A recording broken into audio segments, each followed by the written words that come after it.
कब्रिस्तान की कहानी। भूतिया कब्रिस्तान हॉरर स्टोरी इन हिंदी। डायन चुड़ैल आत्मा की कहानियाँ इस चैनल पे आप सभी को मिलती रहती हैं, तो आई होप आप लोग को अच्छी लगती होंगी। तो प्लीज़ कहानी को पूरा एंड तक सुनिएगा ज़रूर से, और चैनल पर नया है तो प्लीज़ चैनल को सब्सक्राइब कर लीजिए और बेल आइकन को ज़रूर से प्रेस कर लीजिए ताकि आने वाले हर नोटिफिकेशन आपको सबसे पहले मिले। चलिए कहानी को शुरू करते हैं। मनोहर का घर पुराने कब्रिस्तान के पीछे था और उसके घर के छत से वह कब्रिस्तान अच्छे से दिखता था।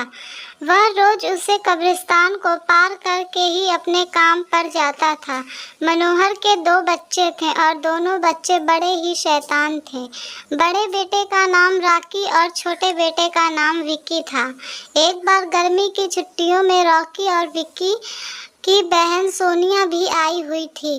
तीनों मिलकर रात के लगभग 12 बजे एक रूम में ट्रूथ और डेयर खेल रहे थे। रॉकी सोनिया से पूछता है कि तुम ट्रूथ लेगी या डेयर। सोनिया डेयर लेती है और पूछती है कि तुम लोग कुछ खतरनाक करने के लिए तो नहीं कहोगे ना। रॉकी, ये हुई ना बात, तो जाओ अब छत पर से घूम करके आओ और छत पर रखे गमले में से फूल तोड़कर लाना होगा, तभी हमें पता चलेगा कि तुम छत पर से आई हो। सोनिया, छत पर से तो कब्रिस्तान दिखता है, नहीं मैं नहीं जाऊंगी। रॉकी और विक्की दोनों सोनिया को छत पर जाने के लिए जबरदस्ती बोलते हैं। सोनिया छत पर जाती है और जैसे ही गमले में लगे फूल की तरफ बढ़ती है तभी उसकी नज़र कब्रिस्तान की ओर पड़ती है। कब्रिस्तान में एक बड़ा सा सूखा पेड़ होता है। वह देखती है कि उस पेड़ पर एक सर कटी हुई उल्टी लाश लटक रही होती है। सोनिया उसे देखते ही और जोर से चिल्लाते हुए बेहोश हो जाती है। फिर जब सोनिया बहुत देर तक छत पर से नहीं लौटती है तो रॉकी और विक्की दोनों डर जाते हैं और वह छत पर जा कर के देखते हैं तो पाते हैं कि सोनिया बेहोश पड़ी है। वो तुरंत मनोहर को बुलाते हैं और सारी बात बताते हैं। मनोहर, तुम तीनों को ऐसा खेल खेलने की ज़रूरत क्या थी? और रॉकी, तुम तो जानते हो उस कब्रिस्तान के बारे में कैसे कैसे खबरें आती हैं, फिर भी तुम सोनिया को रात में छत पर जाने के लिए क्यों भेजा? रॉकी, सॉरी डैड, मुझसे गलती हो गई, हम आगे से ऐसा नहीं करेंगे। मनोहर, और फिर कभी दोबारा ऐसा काम किया तो तुम दोनों को उसी कब्रिस्तान में छोड़ आऊंगा। अच्छा सोनिया बेटी, ये बताओ तुमने वहाँ ऐसा क्या देख लिया था कि तुम वहीं बेहोश हो गई? सोनिया सहमी हुई हालत में मनोहर को सारी बात बताती है कि उसने क्या देखा।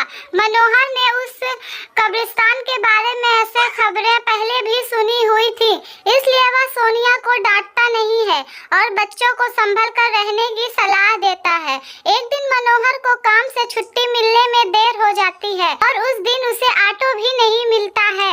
वह पैदल ही घर की ओर चल पड़ता है। इधर विक्की और रॉकी दोनों आपस में बात करते हैं। रॉकी, विक्की, तुम्हें क्या लगता है सोनिया ने जो कहा वो सच है? मुझे तो लगता है कि वो सिर्फ बातें बना रही है, वो उसका भ्रम होगा। विक्की, अरे नहीं भाई, तुमने उसकी हालत देखी नहीं, एक दिन भी और यहाँ रुकने को तैयार नहीं हुई। मुझे लगता है कि उसने सच में कुछ देखा होगा। रॉकी, चलो हम कब्रिस्तान में जाकर खुद ही देख लेते हैं। विक्की, अरे भाई तुम पागल तो नहीं हो गए हो? मुझे अपनी जान बहुत प्यारी है, मैं कहीं नहीं जाऊंगा और तुम भी मत जाओ। विक्की के मना करने के बावजूद रॉकी नहीं मानता है और वह अकेले ही कब्रिस्तान की ओर चल देता है।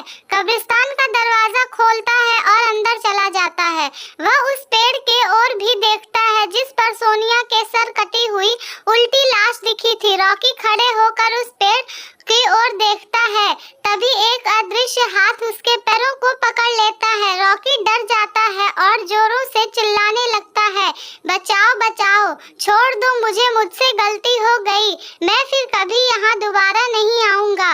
दूसरे कोने पर एक कब्र होती है जो कि खुली हुई होती है, उसके ऊपर खून लगा हुआ होता है।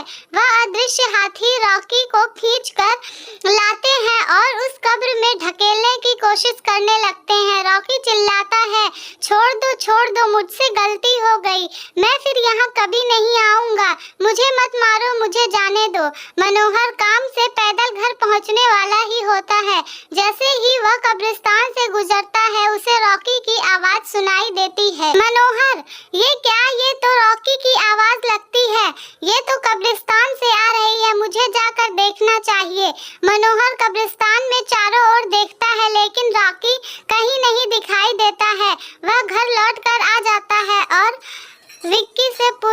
है कि रॉकी कहाँ है। विक्की पापा मेरे बार बार मना करने के बावजूद भी रॉकी कब्रिस्तान में चला गया।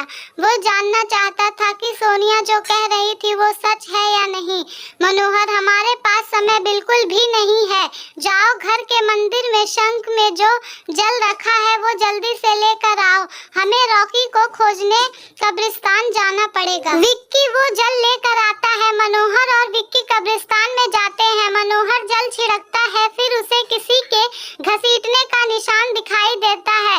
वह समझ जाता है और फिर उस निशान का पीछा करते हुए उस कब्र तक पहुंच जाता है। मनोहर कब्र के आसपास वो जल छिड़कता है। कब्र से अजीब अजीब सी आवाजें आती है। विक्की बहुत डर जाता है। मनोहर, मुझे लगता है कि श्रापित प्रेत आत्माओं ने रॉकी को इस कब्र के अंदर कैद कर लिया है। हमें जल्द ही इसे निकालना होगा। तुम ये पवित्र जल आसपास छिड़कते रहो, इससे हमें वो प्रेत आत्माएं कोई नुकसान नहीं पहुंचा पाएंगी। मैं कब्र को खोलने की कोशिश करता हूँ। मनोहर उस कब्र को खोलने की बहुत कोशिश करता है। अंत में वह कब्र खुल जाती है। उसके अंदर रॉकी लथपथ बेहोश पड़ा होता है।